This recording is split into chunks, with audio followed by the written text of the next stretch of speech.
الحمد لله رب العالمين والصلاة والسلام على سيد المرسلين أما بعد فأعوذ بالله من الشيطان الرجيم بسم الله الرحمن الرحيم والصلاة والسلام عليك يا رسول الله وعلى آلك وأصحابك يا حبيب الله الصلاة والسلام عليك يا نبي الله وعلى آلك وأصحابك يا نور الله نويت سنة الاعتكاف সম্মানিত প্রাণপ্রিয় আশিকানে রাসূল প্রাণপ্রিয় ইসলামী ভাইয়েরা যে যেখান থেকে দেখছেন যে যেখান থেকে শুনছেন আসুন আমরা বয়ান শ্রবণ করার পূর্বে নিয়ত করে নিই কেননা ভালো কাজের পূর্বে যদি নিয়ত করা হয় তাহলে সওয়াব পাওয়া যায়। নিয়ত করি আল্লাহ তাআলা রাসূল সাল্লাল্লাহু আলাইহি ওয়াসাল্লাম সন্তুষ্ট অর্জনের নিয়তে বয়ান শ্রবণ করবেন ইনশাআল্লাহ কারীম। বয়ান শ্রবণ করার পূর্বে আসুন দুরূদ শরীফের ফজিলত সম্পর্কে একখানা বয়ান শ্রবণ করে নিন। আল্লাহ পাকের সর্বশেষ নবী হুজুর নূর সাল্লাল্লাহু তাআলা আলাইহি ওয়াসাল্লাম ইরশাদ করেন, হাইসু মা কুনতুম ফাসাল্লু আলাইয়া ফাইন্না সালাতাকুম তাবলুগুনি, অর্থাৎ তোমরা যেখানে থাকো আমার প্রতি দুরূদে পাক পাঠ করো কেননা তোমাদের দুরূদ আমার নিকট পৌঁছে থাকে। সুবহানাল্লাহি ওয়া বিহামদিহি। প্রিয় আশিকানে রাসূল প্রাণপ্রিয় ইসলামী ভাইয়েরা, রাসূল আরবি সাল্লাল্লাহু আলাইহি ওয়াসাল্লাম ইরশাদ করেন, আফদালুল আমালি আন-নিয়াতুস সাদিকা, অর্থাৎ সত্য নিয়ত সবচেয়ে উত্তম আমল। হে আশিকানে রাসূল, প্রতিটি কাজের পূর্বে ভালো ভালো নিয়ত করার অভ্যাস গড়ুন কেননা ভালো নিয়ত বান্দাকে জান্নাতে প্রবেশ করিয়ে দেয়। বয়ান শ্রবণ করার পূর্বে শোনার পূর্বে ভালো ভালো নিয়ত করে নিন। যেমন নিয়ত করুন ইলম শিখার জন্য সম্পূর্ণ বয়ান শুনবো, আদব সহকারে ইনশাআল্লাহুল কারীম মজলিসের মধ্যে বসবো, বয়ান চলাকালীন উদাসীনতা থেকে বেঁচে থাকবো, নিজের সংশোধনের জন্য বয়ান শুনবো, যা শুনবো অপরের নিকট পৌঁছানোর চেষ্টা করবো ইনশাআল্লাহুল কারীম। সাল্লু আলা হাবিব সাল্লাল্লাহু তাআলা আলা মুহাম্মদ সাল্লাল্লাহু তাআলা আলাইহি ওয়া আলিহি ওয়াসাল্লাম। আসহাবে বদরের ফজিলত। প্রিয় ইসলামী ভাইরা, 17 রমজানুল মুবারক বদরের যুদ্ধে 14 জন সাহাবায়ে কেরাম, 6 জন মুহাজির এবং 8 জন আনসার সাহাবী আলাইহিমুর রিদওয়ান শাহাদাতের সুধা পান করেছিলেন। আসুন এই সম্পর্কে আমরা আসহাবে বদরের শান ও মহত্ব অবলোকন করি। কুরআনে আসহাবে বদরের শান 28তম পারা সূরাতুল মুজাদালার 11 নং আয়াতে আল্লাহ পাক ইরশাদ করেন, ইয়া আইয়ুহাল্লাযীনা আমানু ইযা ক্বিলা লাকুম তাফাসসাহু ফিল মাজালিসি ফাফসাহু ইয়াফসাহুল্লাহু লাকুম। তরজমায়ে কানজুল ঈমান থেকে অনুবাদ, হে ঈমানদারগণ, যখন তোমাদেরকে বলা হয় মজলিস সমূহকে জায়গা দাও তবে জায়গা দাও, আল্লাহ তোমাদেরকে জায়গা দেবেন। وَإِذَا قِيلَ انشُرُوا فَانشُرُوا يَرْفَعِ اللَّهُ الَّذِينَ آمَنُوا مِنكُمْ। আর যখন বলা হয় উঠে দাঁড়াও তখন উঠে দাঁড়াও। وَالَّذِينَ أُوتُوا الْعِلْمَ دَرَجَاتٌ, তোমাদের মধ্যে যারা ঈমানদার এবং যাদেরকে জ্ঞান প্রদান করা হয়েছে, আল্লাহু বিমা তা'মালুনা খাবীর, আল্লাহ তাদের মর্যাদা সমুন্নত করবেন এবং আল্লাহর নিকট তোমাদের কর্মগুলো খবর আছে। প্রিয় আশিকানে রাসূল, এই আয়াতের শান নুজুল, এই আয়াতের ব্যাখ্যা বিশ্লেষণ নবী করিম সাল্লাল্লাহু তাআলা আলাইহি ওয়া সাল্লাম বদরের যুদ্ধে উপস্থিত হওয়া মুহাজির ও আনসার সাহাবায়ে কেরামদের আলাইহিমুর রিদওয়ান খুবই সম্মান করতেন। একদিন কয়েকজন বদরি সাহাবায়ে কেরাম আলাইহিমুর রিদওয়ান এমন সময় পৌঁছালেন যখন মসজিদ শরীফ পূর্ণ হয়ে গিয়েছিল।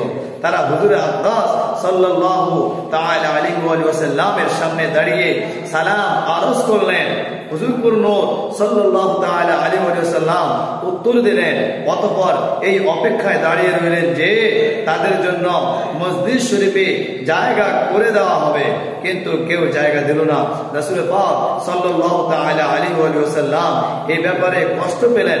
তখন তিনি সাল্লাল্লাহু তাআলা আলাইহি ওয়া সাল্লাম তার নিকটতমদের উঠিয়ে তাদের জন্য জায়গা বানিয়ে দিলেন। উঠে যাওয়াদের উঠা কষ্টকর হলে তখন এই আয়াতে কারিমা অবতীর্ণ হলো এবং ইরশাদ করা হলো, হে ঈমানদারগণ, যখন তোমাদেরকে বলা হবে মজলিসে জায়গা প্রশস্ত করে, তবে জায়গা প্রশস্ত করে দাও, আল্লাহ তোমাদের জন্য জান্নাতে জায়গা প্রশস্ত করবেন। এবং যখন তোমাদেরকে নিজের জায়গা থেকে দাঁড়াতে বলা হবে যাতে জায়গা প্রশস্ত হয়ে যায়, তবে দাঁড়িয়ে যাও। আল্লাহ পাক এবং তার হাবিব সাল্লাল্লাহু আলাইহি ওয়াসাল্লামের আনুগত্যের কারণে তোমাদের মধ্যে ঈমানদারের এবং তাদের মর্যাদা বৃদ্ধি করা হয় যাদেরকে ইলম দেওয়া হয়েছে, আর আল্লাহ পাক তোমাদের কাজের প্রতি অবগত হয়েছেন। প্রিয় আশিকানে রাসূল, প্রাণপ্রিয় ইসলামী ভাইয়েরা, তাহলে বুঝে গেল বদরে সাহাবায়ে কেরাম আলাইহিম রিদওয়ানদের মর্যাদা মর্তাবা কতই না বেশি। প্রিয় আশিকানে রাসূল, প্রাণপ্রিয় ইসলামী ভাইয়েরা, বর্ণনাকৃত আয়াতে মুবারাকার শানে নজুল দ্বারা আমরা জানতে পারলাম নেককার বান্দাদের জন্য জায়গা ছেড়ে দেওয়া এবং তাদের সম্মান করা জায়েজ এবং সুন্নাতে মুবারাকা, এমনকি মসজিদেও তাদের সম্মান করা যাবে। হাদিসে পাকে দ্বীনি নেতা এবং উস্তাদদের সম্মান করার রীতিমতো আদেশ দেওয়া হয়েছে। তাফসীরে সিরাতুল জিনান 28তম পারা সূরাতুল মুজাদালা 11 নং আয়াতের এই পদটিকার মধ্যে আমরা জানতে পারলাম। অতএব রাসূল পাক সাল্লাল্লাহু তাআলা আলাইহি ওয়া সাল্লাম ইরশাদ করেন, যাদের থেকে তুমি ইলম অর্জন করো তাদের জন্য এবং যাদেরকে তুমি ইলম শিখাও তাদের জন্য বিনয় অবলম্বন করো আর অবাধ্য আলিম হইও না। প্রিয় আশিকানে রাসূল, প্রাণপ্রিয় ইসলামী ভাইয়েরা, নেককার মানুষের সম্মান করা এবং বড়দের শ্রদ্ধা করা আল্লাহ পাকের অনেক পছন্দ। নবী করিম সাল্লাল্লাহু তাআলা আলাইহি ওয়াসাল্লাম ইরশাদ করেন, বৃদ্ধ মুসলমানের সম্মান করা এবং ওই কোরআনের ধারককে সম্মান করা যে কোরআনুল কারীমের সম্পর্কে সীমাতিরিক্ত অতিরঞ্জিত করে না আর এর আহকামের উপর আমল করে ও ন্যায় পরায়ণ বাদশাহর সম্মান করা আল্লাহ পাকের সম্মান করার অন্তর্ভুক্ত। সৌভাগ্যবান হলো ওই লোকেরা যারা ওলামা মাশায়েখ এবং দিনদারের সম্মান করে থাকে, আর দুর্ভাগ্য হলো ওই লোক যারা স্বাধীনতার নামে ওলামা ও দিনদারের ঠাট্টা করে এবং নিজের আখিরাত ধ্বংস করে দেয়। মাআযাল্লাহ, নাউযুবিল্লাহি মিন যালিক। সাল্লু আলাল হাবিব সাল্লাল্লাহু তাআলা আলা মুহাম্মদ সাল্লাল্লাহু তাআলা আলাইহি ওয়াসাল্লাম। প্রাণপ্রিয় ইসলামী ভাইয়েরা, আল্লাহ পাক কোরআনে কারীমে নিজের একটি মহান দয়ার কথা বর্ণনা করেছে। আসুন আমরা সেই আলোচনাটি শ্রবণ করে নিই, সেই মহান দয়াটি সম্পর্কে শুনি। চতুর্থ পারা সূরা আলে ইমরানের 123 নং আয়াতে আল্লাহ পাক ইরশাদ করেন, ওয়ালাকাদ নাসরাকুমুল্লাহু বিবাদরিন ওয়া আনতুম আযিল্লা ফাত্তাকুল্লাহা লাআল্লাকুম তাশকুরুন। তরজমায়ে কানজুল ঈমান থেকে অনুবাদ। আর নিশ্চয়ই আল্লাহ বদরের যুদ্ধে তোমাদেরকে সাহায্য করেছেন যখন তোমরা সম্পূর্ণ হীনবল ছিলে, সুতরাং তোমরা আল্লাহকেই ভয় করো যাতে তোমরা কৃতজ্ঞ হও। প্রিয় প্রিয় আশিকানে রাসূল, প্রাণপ্রিয় ইসলামী ভাইয়েরা, এখানে আল্লাহ পাক তার মহান দয়ার কথা বর্ণনা করেছেন যে বদরের যুদ্ধে যখন মুসলমানের সংখ্যাও কম ছিল এবং তাদের নিকট হাতিয়ার এবং বাহনও কম ছিল, এর বিপরীতে কাফেরের সংখ্যা এবং সময় শক্তিতে মুসলমানদের চেয়ে অনেক গুণ বেশি ছিল। এই অবস্থায় আল্লাহ পাক মুসলমানদের সাহায্য এবং বিজয় সাফল্য দান করেন। বদরের যুদ্ধে 17 রমজানুল মুবারক দ্বিতীয় হিজরিতে জুমার দিনে সংগঠিত হয়েছিল। মুসলমানের সংখ্যা ছিল 313 জন আর শত্রুরা ছিল প্রায় 1000। প্রিয় আশিকানে রাসূল, বদর হলো একটি কূপ যা এক ব্যক্তি বদর বিন আমের খনন করেছিল। তার নাম অনুসারে এই এলাকার নাম হয়ে গিয়েছে বদর। এই জায়গাটি মক্কা শরীফ এবং মদিনা শরীফের মাঝখানে অবস্থিত। প্রিয় প্রিয় আশিকানে রাসূল, প্রাণপ্রিয় ইসলামী ভাইয়েরা, এই আয়াতে মুবারাকা দ্বারা আহলে সুন্নাতের একটি মহান আকীদা স্পষ্টভাবে প্রমাণিত হয়, আর তা হলো বদরের যুদ্ধে মুসলমানদের সাহায্য করার জন্য ফেরেশতা অবতীর্ণ হয়েছিল। যেমনটি পরবর্তী আয়াতে বিদ্যমান, যুদ্ধে ফেরেশতারা লড়াই করে, তারা মুসলমানদের সাহায্য করে, কিন্তু তাদের সাহায্যকে আল্লাহ পাক ইরশাদ করেছেন যে বদরে আল্লাহ পাক তোমাদের সাহায্য করেছেন। এ থেকে বুঝে গেল আল্লাহ পাকের প্রিয়রা যখন আল্লাহ পাকের অনুমতিতে সাহায্য করে তবে তা আল্লাহ পাকেই সাহায্য হয়ে থাকে। অতএব আম্বিয়া কেরাম আলাইহিমুস সালাম এবং আউলিয়া কেরাম আলাইহিমুর রিদওয়ান আলাইহিমুর রহমা যে সাহায্য করবেন তা আল্লাহ পাকেরই সাহায্য বলে বিবেচিত হবে, আর একে কুফর ও শিরক বলা যাবে না। প্রিয় আশিকানে রাসূল, প্রাণ পেয়ে ইসলাম ভাইয়েরা, কোরআনে কারিমে আল্লাহ পাক আসহাবে বদরের এই গুণ বর্ণনা করেন যে তারা ধৈর্যশীল এবং তাকওয়া অনুসারী ছিলেন, এবং এই কারণে আল্লাহ পাক তার নিষ্পাপ ফেরেশতাদের মাধ্যমে তাদেরকে সাহায্য করে বদরের ময়দানে তাদেরকে বিজয়ী এবং সাফল্য দ্বারা দণ্ড করেছেন। যেমনটি চতুর্থ পারা সূরা আলে ইমরানের 124 এবং 125 নং আয়াতে আল্লাহ সুবহানাহু ওয়া তাআলা ইরশাদ করেন, ইত্তাকুলু লিল মুমিনিনা আলাইয়াকফিয়াকুম আইয়ুমিদ্দাকুম রাব্বুকুম বিসালাসাতি আলাফিন মিনাল মালায়েকাতি মুনজালিন বালা ইন তাসবিরু ওয়া তাত্তাকু ওয়া ইয়াতুকুম মিন ফাওরিহিম হাযা ইউমদিদুকুম রাব্বুকুম বিখামসাতি আলাফিন মিনাল মালায়েকাতি মুসাওয়ামিন। তরজমায়ে কানজুল ঈমান থেকে অনুবাদ, যখন হে মাহবুব আপনি মুসলমানদের বলেছিলেন তোমাদের জন্য কি একথা যথেষ্ট নয় যে তোমাদের প্রতিপালক তোমাদেরকে সাহায্য করবেন 3000 ফেরেশতা অবতীর্ণ করে? হ্যাঁ, কেন হবে না, যদি তোমরা ধৈর্য ও পরহেজগারিতা অবলম্বন করো এবং কাফির ওই মুহূর্তেই তোমাদের উপর হামলা করে বসে, তখন তোমাদের প্রতিপালক তোমাদের সাহায্যে 5000 চিহ্নধারী ফেরেশতা প্রেরণ করবেন।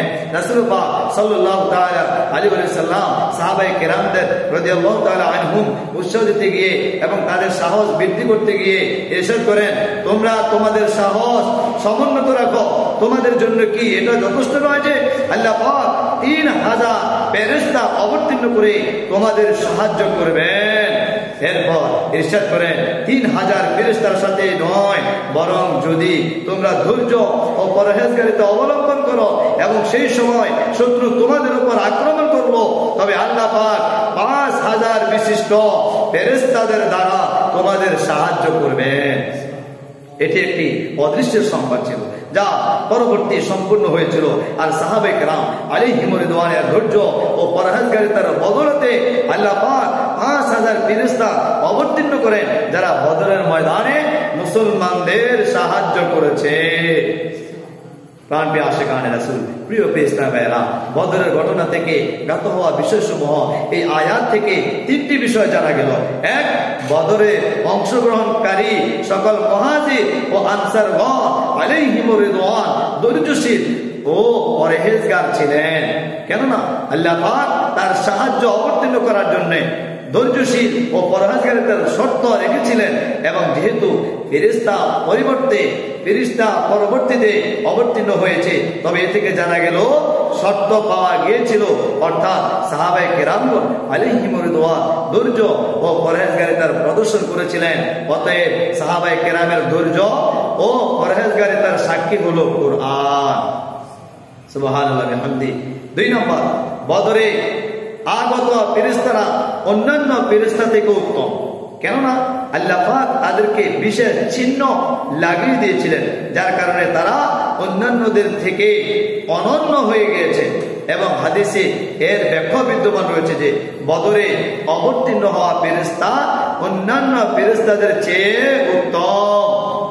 সুবহানাল্লাহ ওয়া বিহামদিহি। 3 নম্বর, প্রিয় নবী সাল্লাল্লাহু তাআলা আলাইহি ওয়াসাল্লাম এর খেদমত এবং আল্লাহর পথের যোদ্ধাদের সাহায্য করা উচ্চতর ইবাদত, কেননা এই ফেরেশতারা প্রিয় নবী সাল্লাল্লাহু তাআলা আলাইহি ওয়াসাল্লামের খেদমতে সাহাবায়ে কেরাম আলাইহিম রিদওয়ানের সাহায্যের জন্য অবতীর্ণ হয়েছে এবং অন্যান্য ফেরেশতাদের চেয়ে উত্তম মর্যাদা পেয়েছে। অতএব নবী করিম সাল্লাল্লাহু তাআলা আলাইহি ওয়াসাল্লামের সাহাবায়ে কেরাম রাদিয়াল্লাহু আনহুম যাদের রাসূলের পাক সকল মুসলমানদের মধ্যে উত্তম, কেননা তারা ওই সৌভাগ্যবান মনীষী যাদের রাসূলের পাক সাল্লাল্লাহু আলাইহি ওয়াসাল্লামের খেদমত করা নসিব হয়েছে। শুহাদায়ে বদরের ফজিলত সম্বলিত দলিল ভিত্তিক এই হাদিসে পাক অবলম্বন করা যায় যে নিশ্চয়ই হারেসা জান্নাতুল ফেরদাউসে রয়েছে। প্রিয় আশিকায়ে রাসূল হযরত আনাস রাদিয়াল্লাহু আনহু বলেন, বদরের যুদ্ধের দিন হযরত হারেসা রাদিয়াল্লাহু আনহু শহীদ হয়ে গেল। তখন তার আম্মা নবী করিম সাল্লাল্লাহু তাআলা আলাইহি ওয়াসাল্লামের দরবারে উপস্থিত হয়ে আরজ করলেন, ইয়া রাসূলুল্লাহ সাল্লাল্লাহু আলাইহি ওয়াসাল্লাম, আপনি ভালোভাবে জানেন যে হারেসা আমার কেমন প্রিয় ছিল, যদি সে জান্নাতে যায় তবে আমি ধৈর্য ধারণ করব এবং সওয়াবের আশা রাখবো। আর যদি আল্লাহ না করুন ব্যাপার এই বিপরীত হয়, তবে আপনি দেখবেন যে আমি কি করি। নবী পাক সাল্লাল্লাহু আলাইহি ওয়াসাল্লাম ইরশাদ করলেন, তোমার প্রতি আফসোস, তুমি কি পাগল হয়ে গেছো? আল্লাহর কি একটি জান্নাত? তার জান্নাত অসংখ্য, এবং নিশ্চয়ই হারেসা রাদিয়াল্লাহু আনহু জান্নাতুল ফেরদাউসে রয়েছে। সুবহানাল্লাহি ওয়া বিহামদিহি। প্রাণ প্রিয় আশিকানে রাসূল, প্রাণ প্রিয় ইসলামী ভাইরা, আসহাবে বদর, ওই মহান মনীষী যাদের প্রশংসা খুবই মহান ও উচ্চ, যার অনুমান এই বিষয়টি দ্বারা করুন যে রাসূল পাক সাল্লাল্লাহু তাআলা আলাইহি ওয়াসাল্লাম তার সত্য জবানে এই মনীষীদের জাহান্নাম থেকে মুক্তির সুসংবাদ দান করেছেন। রাসূল পাক সাল্লাল্লাহু আলাইহি ওয়াসাল্লাম ইরশাদ করেন, আমি আশা করি যারা বদরের যুদ্ধ এবং হুদায়বিয়ায় উপস্থিত ছিল, ইনশাআল্লাহ তাদের মধ্যে কেউ আগুনে প্রবেশ করবে না। সুবহানাল্লাহি ওয়া বিহামদিহি। প্রাণ প্রিয় আশিকানে রাসূল, শুহাদায়ে বদর, ওই সম্মানিত সাহাবায়ে কেরাম রাদিয়াল্লাহু আনহুম, যাদেরকে আল্লাহ পাকের মহত্বপূর্ণ দরবার থেকে জান্নাত ওয়াজিব হওয়ার সনদ প্রদান করা হয়েছে। হাদিসে পাকে রয়েছে আল্লাহ পাক বদরি সাহাবায়ে কেরাম আলাইহিম রিদওয়ানের ব্যাপারে ইরশাদ করেন, তোমরা যা ইচ্ছে আমল করো, তোমাদের জন্য জান্নাত ওয়াজিব হয়ে গেছে। সুবহানাল্লাহি ওয়া বিহামদিহি, সুবহানাল্লাহিল আযীম। হযরত আল্লামা মাওলানা মুহাম্মদ আমজাদ আল আযমি রাহমাতুল্লাহ তাআলা আলাইহি চার খলিফায়ে রাশিদিনদের পর অবশিষ্ট আশরায়ে মুবাশশারা ও হযরত হাসান হুসাইন ও আসহাবে বদর, আসহাবে বাইতুর রিদওয়ান রিদওয়ানুল্লাহি আলাইহিম আজমাইন মহত্বপূর্ণ, আর তারা সবাই অকাট্য নিশ্চিত জান্নাতি। সুবহানাল্লাহি ওয়া বিহামদিহি। প্রিয় প্রিয় ইসলামী ভাই, প্রাণ প্রিয় আশিকানে রাসূল, আসহাবে বদর রাদিয়াল্লাহু আনহু এর একটি গুণ এটাও যে তাদের মোবারক ও সম্মানিত নামের বরকতে দোয়া কবুল হয়ে থাকে। যে হ্যাঁ, ওই সকল সময় যখন দোয়া কবুল হয়ে থাকে, এর মধ্যে একটি সময় এটাও যে যখন বান্দা হাদিস শরীফের সবচেয়ে প্রসিদ্ধ কিতাব বুখারী শরীফ পাঠ করে আসহাবে বদরের রাদিয়াল্লাহু আনহুম নাম সমূহে পৌঁছাবে। অতএব আলা হযরত ইমাম আহলে সুন্নাত মাওলানা শাহ ইমাম আহমদ রাজা খান ফাজলে বেরেলি রাদিয়াল্লাহু তাআলা আনহু বলেন, বিশুদ্ধ কিরাত সহকারে বুখারী শরীফ যখন আসহাবে বদরের রাদিয়াল্লাহু আনহু আজমাইন নামে পৌঁছবে, হাকিম রহমান হযরত মুফতি আহমদ ইয়ারকান নাইমি রাহমাতুল্লাহ তাআলা বলেন, হযরত ইমাম বুখারী রাহমাতুল্লাহ তাআলা আলাইহি 44 জন হযরত অর্থাৎ আসহাবে বদর রাদিয়াল্লাহু আনহু এর নাম উল্লেখ করেছেন। কারো কারো নাম আলাদা আলাদা স্থানে উল্লেখ করেছেন। বুখারীতে তাদের আলোচনা বিভিন্ন অবস্থায় করা হয়েছে, কিছু নাম একেবারে উল্লেখ করা হয়নি। যদি আসহাবে বদর রাদিয়াল্লাহু আনহুর নাম পাঠ করা হয়, পাঠ করে দোয়া করা হয়, তবে ইনশাআল্লাহুল আজিজ দোয়া কবুল হয়ে যাবে। প্রিয় আশিকানে রাসূল, প্রাণ প্রিয় আশিকানে রাসূল, প্রাণ প্রিয় ইসলামী ভাইরা, হযরত হাসান বসরি রাহমাতুল্লাহি তাআলা আলাইহি বলেন, আল্লাহর শপথ, আমি 70 জন বদরি সাহাবায়ে কেরাম আলাইহিম রিদওয়ানের সাথে সাক্ষাৎ করেছি। এর মধ্যে অধিকাংশ উলের পোশাক পরিধান করতেন। যদি তোমরা তাদের দেখতে তবে তাদেরকে পাগল বলতে। যদি তারা তোমাদের নেক ও পরহেজগার লোকদের দেখতো তবে বলতো এদের জন্য মঙ্গল ও কল্যাণের কোনো অংশ নেই। যদি তারা তোমাদের খারাপ লোকদের দেখতো তবে বলতো এমন মনে হচ্ছে যেন তাদের কিয়ামত দিবসের প্রতি ঈমানই নেই। সাল্লু আলাল হাবিব সাল্লাল্লাহু তাআলা আলা মুহাম্মদ সাল্লাল্লাহু তাআলা আলাইহি ওয়া আলিহি ওয়াসাল্লাম। প্রাণ প্রিয় আশিকানে রাসূল, প্রাণ প্রিয় সাহাবায়েরা, রমজানুল মুবারকের মাস অব্যাহত রয়েছে।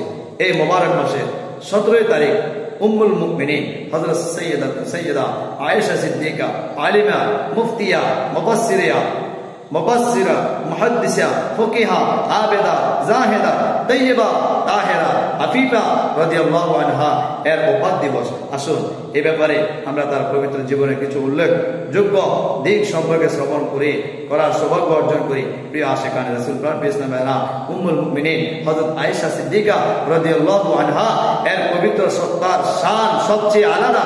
কেননা অন্যান্য পবিত্র বিবিগণের রাদিয়াল্লাহু আনহুন্না তুলনায় তার অসংখ্য জ্ঞান ও প্রজ্ঞায় উচ্চ পর্যায়ে অভিজ্ঞতা অর্জিত ছিল যে আজ পর্যন্ত পৃথিবীতে তার ফিকহ ও জ্ঞানের চর্চা শোনা যায়। কেননা তার সম্পর্কে বিশেষ করে ওই মহান মনীষীর সাথে ছিল যার জ্ঞানের কোনো সীমা ছিল না, যাকে সৃষ্টিকর্তার প্রতিনিধিত্ব করার জন্য পাঠানো হয়েছিল।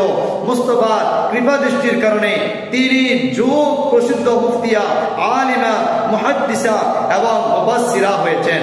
তার মহান দরবার থেকে সর্বদা ইলমে দ্বীনের কিরণই বের হতে থাকে। এমনকি তিনি নিজেকে সারা জীবন ইলমের খেদমতের জন্য উৎসর্গ করে দিয়েছিলেন।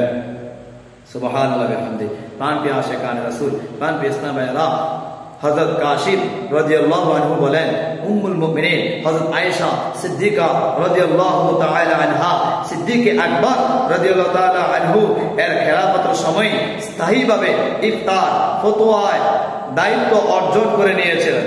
তিনি হযরত ওমর, হযরত উসমান রাদিয়াল্লাহু তাআলা আনহুমা এবং তাদের পর নিজের ওফাত মোবারক পর্যন্ত বরাবরের মতো ফতোয়া দিতেন। বুখারী শরীফে ব্যাখ্যাকারক আল্লামা বদরুদ্দিন আইনি রাহমাতুল্লাহ তাআলা বলেন, উম্মুল মুমিনিন হযরত আয়েশা সিদ্দিকা রাদিয়াল্লাহু আনহা বড় ফুকাহা সাহাবায়ে কেরামের আলাইহিম রিদওয়ানের অন্তর্ভুক্ত ছিলেন। সুবহানাল্লাহ ওয়া বিহামদিহি। আসুন এবার হযরত আয়েশা সিদ্দিকা তাইয়্যিবা তাহিরা রাদিয়াল্লাহু আনহা এর জ্ঞানের প্রখরতা এবং তার জ্ঞানের শান এবং শওকত সম্বলিত কয়েকটি বর্ণনা শ্রবণ করি, যাতে আমাদের ভিতরে ইলমি দ্বীন শিখার আগ্রহ এবং উৎসাহ জাগ্রত হওয়া শুরু হয়ে যায়। হযরত আয়েশা সিদ্দিকা রাদিয়াল্লাহু তাআলা আনহা এর ফজিলত হযরত উরিয়া রাদিয়াল্লাহু আনহু বলেন, মা রাআইতু আহাদান মিনান নাসি আ'লামু বিল কুরআনি ওয়ালা ফরিদাতিন ওয়ালা বিহালালিন ওয়ালা বিহারামিন ওয়ালা বিশি'রিন ওয়ালা বিহাদিসিন আরবি ওয়ালা বিনাসবিন ওয়ালা বিনাসাবিন মিন আয়েশা রাদিয়াল্লাহু আনহা। অর্থাৎ আমি মানুষের মধ্যে উম্মুল মুমিনিন হযরত আয়েশা সিদ্দিকা রাদিয়াল্লাহু তাআলা আনহা এর চেয়ে বড় কাউকে কুরআন, মিরাস, উত্তরাধিকারী সম্পদ, হালাল ও হারাম, শের, আরবি উক্তি এবং নসবের আলিম দেখিনি। সুবহানাল্লাহ ওয়া বিহামদিহি। দ্বিতীয় নম্বরে হযরত উরাইয়া রাদিয়াল্লাহু তাআলা আনহু বলেন, মা রাআইতু আহাদান আলামা বিফিকহি ওয়ালা বিতিই ওয়ালা বিতিবিন ওয়ালা বিশিরিন মিন আয়েশা। আমি উম্মুল মুমিনিন হযরত আয়েশা সিদ্দিকা রাদিয়াল্লাহু তাআলা আনহা এর চেয়ে বড় শের, চিকিৎসা এবং ফিকহের আলিম কাউকে পাইনি। তিন নম্বর হযরত আবু সালামা রাদিয়াল্লাহু আনহু বলেন, আমি উম্মুল মুমিনিন হযরত আয়েশা সিদ্দিকা রাদিয়াল্লাহু আনহা থেকে বেশি কাউকে রাসূলের সুন্নাতের আলিম দেখিনি। এমন কোন ব্যাপারে যাতে সিদ্ধান্তের প্রয়োজন হয় আর তার চেয়ে বেশি কাউকে ফকিহা দেখিনি। কোন আয়াতের শানে নুজুলে তার চেয়ে বড় আলিম দেখিনি এবং না ফরজে। সুবহানাল্লাহি ওয়া বিহামদিহি। প্রাণপ্রিয় আশিকানে রাসূল, প্রাণপ্রিয় ইসলামী ভাইরা, আমরা জানতে পারলাম উম্মুল মুমিনিন হযরত আয়েশা সিদ্দিকা রাদিয়াল্লাহু তাআলা আনহা আল্লাহ পাকের অনুগ্রহে এবং মুস্তাফার ফয়জানে মহিলা হয়ে সর্বই মাসাইলের পরিপূর্ণ দক্ষতা রাখতেন এবং ইলমের সূক্ষ্ম বিষয়াদি সম্পর্কে পুরোপুরি অবহিত ছিলেন। তাই তো কঠিন থেকে কঠিনতর মাসালাও এরূপ সুন্দরভাবে সমাধান করে দিতেন যে প্রশ্নকারীর মনে কোনো ধরনের দ্বিধা অবশিষ্ট থাকে না। নিজের পবিত্র জীবদ্দশায় তিনি অনেক গুরুত্বপূর্ণ জ্ঞান ও প্রজ্ঞায় উত্তরণ অর্জন করে যেন কিয়ামত পর্যন্ত মহিলাদের এই বার্তা প্রদান করলেন যে ইলমে দ্বীনের বরকত এবং ফয়েজ এবং প্রাপ্ত হওয়া শুধু পুরুষের জন্য বিষয়াদিত নয়। যদি মহিলারা সাহস করে তবে সেই দিন দূরে নয় যে তাদের মধ্যে কেউ আলিমা, মুহাদ্দিসা, মুফাসসিরা এবং মুফতিয়া হবে এবং সমাজের বিপদে জাওয়াদের সংশোধনের জন্য নিজের ভূমিকা পালন করবে। আফসোস, এখন এই দ্বীনি চিন্তাধারা পোষণকারীদের সংখ্যা খুবই কম। প্রিয় আশিকানে রাসূল, এই দ্বীনি চিন্তাধারা পোষণকারীদের সংখ্যা খুবই কম এবং অধিকাংশই আধুনিক পরিবেশেই থাকা পছন্দ করে। শাইখুল মুহাদ্দিস হযরত আল্লামা আব্দুল মুস্তাফা আজমি রাহমাতুল্লাহ তাআলা বলেন, আজকাল মুসলমান পুরুষ এবং মহিলাদের মধ্যে ইলমি দিন শিখা ও শিখানো এবং দিনের বিষয় জানার প্রেরণা ও আগ্রহ প্রায় চলে গেছে। তাই চারিদিকে নাস্তিকতার প্রভাব বৃদ্ধি পাচ্ছে। হাজারো যুবক যুবতী দিন ও মাযহাব থেকে মুক্ত এবং আল্লাহ তার রাসূল সাল্লাল্লাহু আলাইহি ওয়াসাল্লামের প্রতি বিরুদ্ধ হয়ে পশুর ন্যায় লাগামহীন হয়ে যাচ্ছে। বরং অনেক তো আল্লাহকে অস্বীকার করে বসে এবং মানেই না আল্লাহ আছেন।